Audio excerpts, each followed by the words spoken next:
It begins like a whisper, a tremor in Maranello, that suddenly becomes a detonation. Ferrari has dropped a huge bombshell on Charles Leclerc, and the shockwaves are rippling through F1. A superstar driver, stuck in a car that won't fight, and a team that seems to be unraveling around him. The scene is already tense. The last Grand Prix was a disaster, but in truth, the problems at Ferrari have been piling up for months. The air in the factory feels dense and cold, like an eclipse that didn't end. Once their problems were few, easier to spot and fix. Now they rain down from all directions. The performance of the car has nosedived. The aerodynamics aren't working. The brakes overheat. The warnings come constantly. Slow down, cool down, or risk disqualification. The technical failures have become almost surreal. Leclerc's frustration has been laid bare. After the race, he didn't mince words. Mercedes has made great strides forward, just like Red Bull had a few races ago, but we haven't. In these conditions, it's difficult to be optimistic and think that the situation can change in the final GPs. That's not just disappointment, that's a warning. He's looked at the data, the engineering, the direction, and sees nowhere to hang his hopes. Inside Ferrari, the tension is fraying nerves. In qualifying, a fight broke out. Fred Vasseur, the team principal, crossed swords with one of his senior engineers, reportedly Matteo Tognanelli, head of track engineering. It's a rare breach of calm in a team that rarely shows its fractures so openly. The message is clear. Divisions are now visible. The technicians themselves are growing resentful of Leclerc's blunt criticism. He speaks truth to dysfunction. They feel exposed. But Ferrari's defense is rehearsed, or perhaps desperate. Vasseur, after yet another failure, clung to familiar language. Good race pace, untapped potential, failure to execute. On that Sunday, he also said, "Lewis was fantastic, but he pushed so hard that he overheated the brakes." The words are meant to explain, to soothe. But in Maranello, explanation has become code for excuse. Still, Ferrari recognizes they are at a crossroads. The next technical cycle, one that begins under new regulations and with a new engine, is considered a make or break moment. Engineers, strategists, and managers are in heated discussions behind closed doors.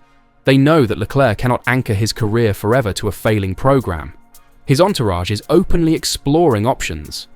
The name Mercedes is mentioned, as is McLaren, fast asleep in Ferrari's rearview mirror, but now potentially in the role of salvation.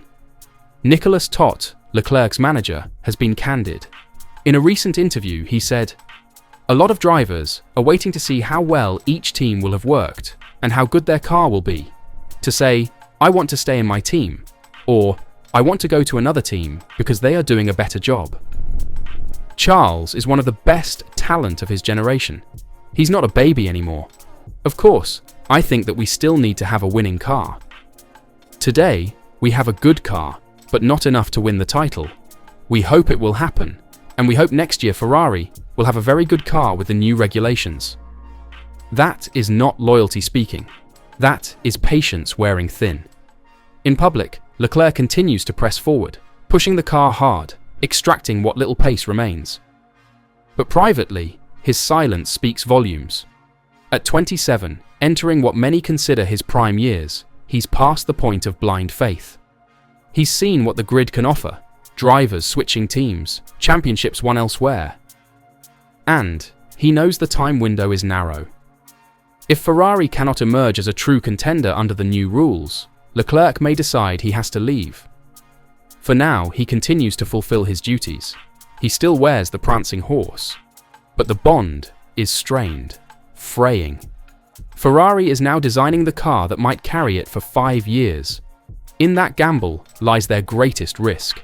If they fail, the man they've built around might walk.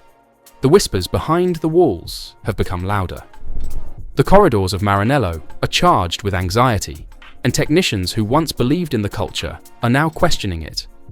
What feels like a bombshell is this. Ferrari is preparing for a future that may not include Leclerc.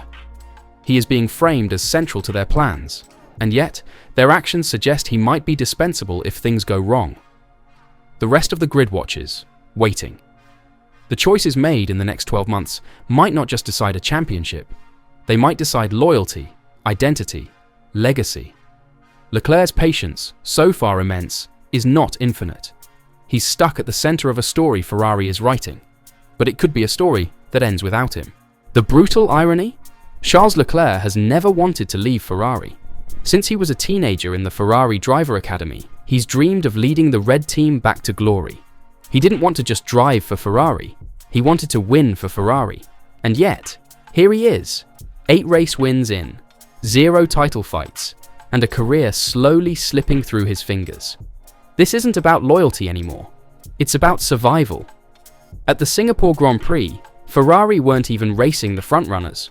They were tangled in midfield traffic, watching Red Bull, Mercedes, and now even McLaren disappear down the road. The brakes failed, the pace was missing, and their own team strategy fell apart, again. Hamilton's penalty summed it up. A once mighty team, now tripping over itself in the shadows. The numbers are even more terrifying. Ferrari is now at risk of finishing 4th in the Constructors' Championship, their worst result since 2020. For a team with this kind of history, that's humiliation. That's crisis. And Charles knows exactly what it means. Every year since he joined in 2019, he's waited. He's told the press it's coming. He's held on to belief. But now, at 28, he's entering his peak. These are supposed to be his glory years, and instead, he's stuck in a cycle of maybe next season.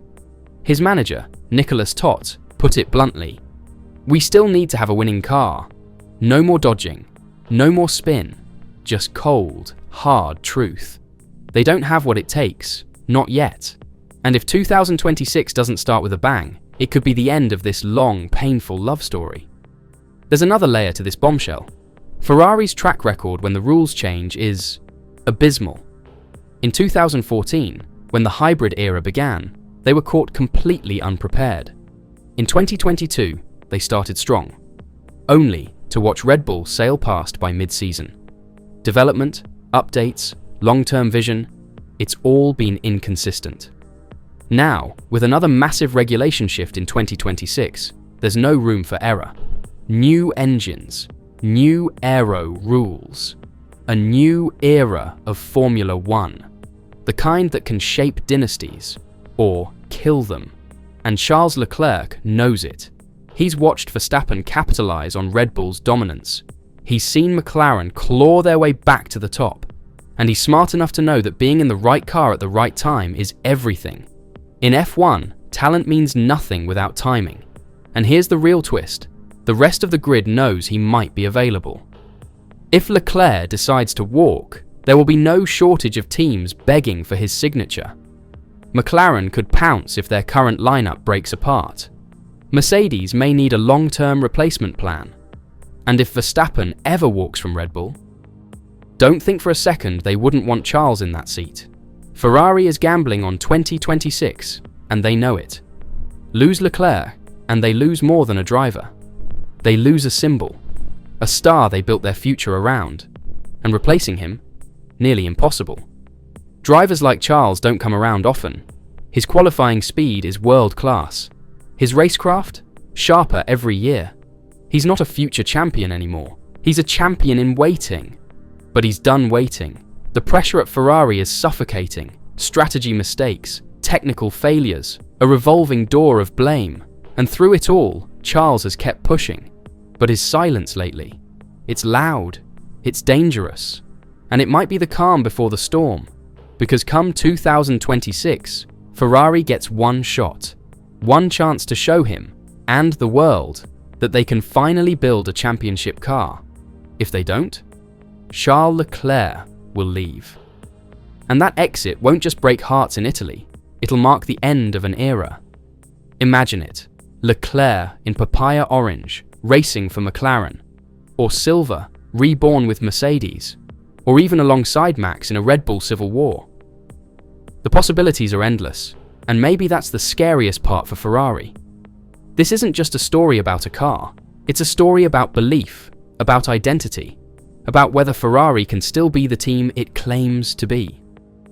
The next few months will decide everything. So what do you think? Has Ferrari already lost Leclerc without even realizing it? Or will 2026 be the redemption arc that changes everything? Let us know in the comments, because one thing is certain: the clock is ticking, and Charles Leclerc isn't waiting forever.